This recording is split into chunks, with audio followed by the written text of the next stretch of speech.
Assalamualaikum warahmatullahi wabarakatuh. Saya Rati Kumaladewi, jurusan Ilmu Administrasi Negara. Pada kesempatan kali ini saya akan menyampaikan presentasi tentang mata kuliah pengembangan organisasi, yaitu tentang jenis intervensi individual. Terdapat beberapa jenis intervensi yang dapat diterapkan di dalam pengembangan organisasi. Tipe intervensi dapat dibedakan menjadi tujuan meningkatkan efektivitas individu, kelompok, dan organisasi. Berikut beberapa jenis intervensi untuk meningkatkan efektivitas individu untuk perkembangan organisasi. Yang pertama, pelatihan sensitivitas. Metode pelatihan sensitivitas adalah metode pelatihan untuk meningkatkan sensitivitas antar pribadi dengan menuntut diskusi yang terbuka dan jujur tentang perasaan, sikap, dan perilaku peserta pelatihan.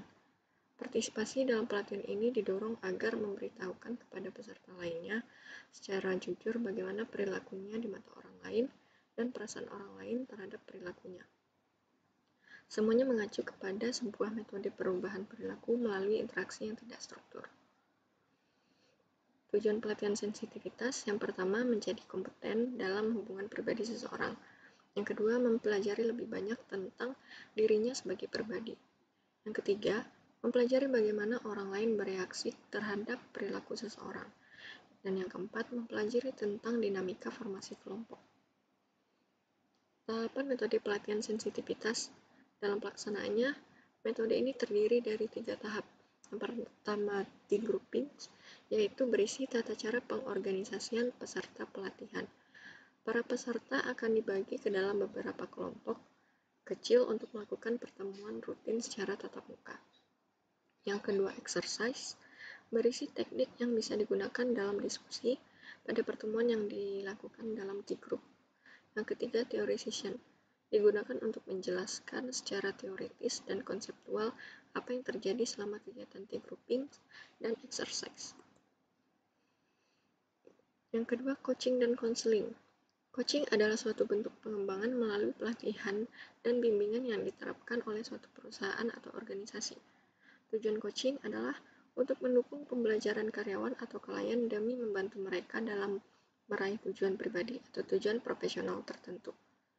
Sedangkan konseling menurut Kamus Besar Bahasa Indonesia adalah pemberian bimbingan yang dilakukan oleh seseorang yang ahli kepada seseorang dengan menggunakan metode psikologis seperti pengarahan, pemberian bantuan oleh konselor dan kepada konseling, penyuluhan, dan lain sebagainya. Dari penjelasan tersebut, kita dapat menyimpulkan bahwa coaching dan konseling keduanya memiliki peran yang sangat penting di dalam suatu organisasi. Jenis-jenis coaching menurut Homan dan Miller dalam Nadia 2012 membagi coaching ke dalam 4 kategori berdasarkan tujuan dan implementasi coaching dan pada organisasi. Yang pertama, coaching untuk mendukung pembelajaran, yaitu mendukung proses pembelajaran karyawan yang mengarah kepada proses pengembangan secara individu, yang berfokus kepada pekerjaan atau tugas yang nyata dalam waktu yang sesungguhnya. Yang kedua, coaching untuk pengembangan kepemimpinan, diimplementasikan untuk mendukung proses umpan balik 360 derajat di mana para pemimpin, eksekutif, kolega, senior, dan alur laporan langsung memberikan feedback tentang efektivitas individu dengan menjawab pertanyaan spesifik tentang perilakunya. Yang ketiga, coaching untuk kinerja, yaitu ditunjukkan untuk menjadi intervensi perbaikan kinerja bagi organisasi dengan membantu individu dalam belajar bagaimana menetapkan sasaran untuk dirinya, meningkatkan kesadaran pribadi, memperbaiki kinerja, dan mengembangkan strategi-strateginya untuk meningkatkan kualitas hidup. Yang terakhir, coaching tim dan kelompok. Jenis ini melibatkan tim leader dan tim coach untuk meningkatkan komunikasi, memperkuat komitmen, dan meningkatkan kemungkinan untuk menyelesaikan proyek atau tujuan.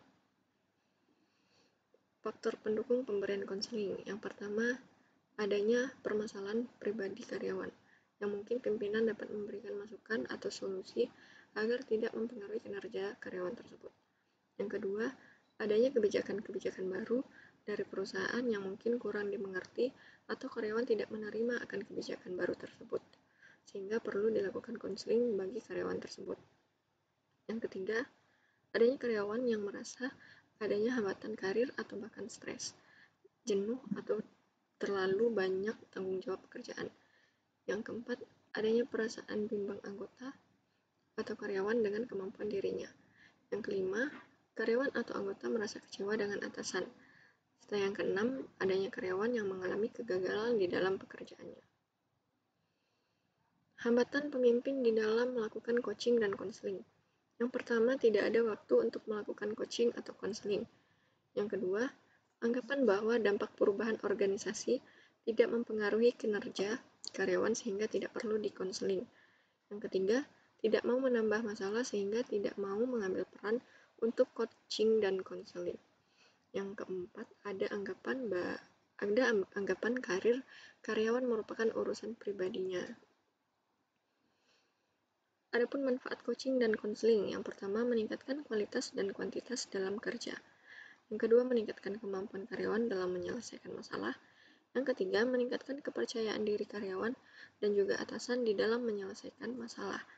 Yang keempat, meningkatkan kualitas hubungan dan komunikasi atasan dan bawahan. Yang kelima, memperkaya hasil belajar karyawan.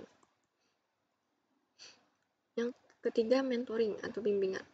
Mentoring sebagai salah satu pendekatan di dalam pengembangan sumber daya manusia menjadi bagian penting untuk menciptakan organisasi yang siap bersaing di dalam kemajuan dan persaingan usaha.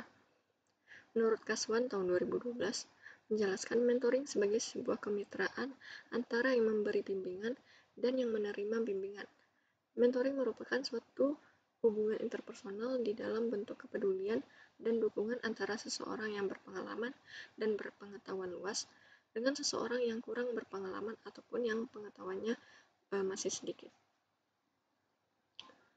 Model-model mentoring berdasarkan peran penting mentoring di dalam pengembangan sumber daya manusia, maka kegiatan ini juga diperluas sebagai berbagai variasi model. Yang pertama, mentoring jarak jauh, yaitu menggunakan teknologi sebagai media seperti internet, email, dan lain sebagainya. Hal ini akan sangat menarik karena dapat menjangkau tempat-tempat yang sulit dan praktis dari segi waktu. Yang kedua, mentoring lintas budaya. Model ini secara luas dimaksudkan sebagai kemitraan yang melibatkan perbedaan gender, usia, ras, atau etnik, ataupun kebangsaan. Mentoring lintas budaya terasa makin dibutuhkan mengingat lingkungan kerja yang semakin beragam di dalam hal gender, usia, etnik, atau kebangsaan.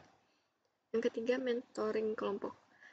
Dalam situasi suatu organisasi memiliki lebih banyak yang menerima bimbingan daripada yang memberi bimbingan, atau ada keterikatan mengawali proses mentoring di dalam skala yang lebih besar, maka mentoring kelompok dapat menjadi suatu alternatif.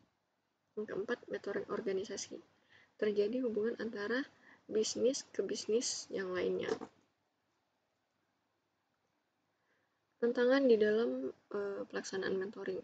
Yang pertama, tidak selamanya hubungan mentoring dapat berjalan sesuai dengan yang diharapkan. Untuk itu, membangun dan memelihara hubungan antar pihak-pihak yang terkait harus diperhatikan. Yang kedua, mentor tidak memiliki waktu yang cukup untuk menjalankan tugas dan tanggung jawabnya. Program mentoring yang formal membutuhkan waktu yang khusus sehingga mentor dan penerima bimbingan perlu mengaturnya dengan baik. Yang ketiga, terjadinya perbedaan tujuan, persepsi, dan personalitas antara si pemberi bimbingan dan si penerima bimbingan. Adapun manfaat dari mentoring, yang pertama, membantu melatih karyawan baru. Yang kedua, membangun kepemimpinan interpersonal dan pengembangan keterampilan untuk karyawan senior dan junior. Yang ketiga, membantu karyawan terhubung dengan rekan kerja mereka yang memungkinkan mereka merasa lebih bersedia mengutarakan pikiran dan mengomunikasikan ide mereka. Yang keempat, berkontribusi pada budaya kantor yang dinamis serta membangun loyalitas karyawan dan membangun semangat tim. Sekian presentasi yang dapat saya sampaikan. Assalamualaikum warahmatullahi wabarakatuh.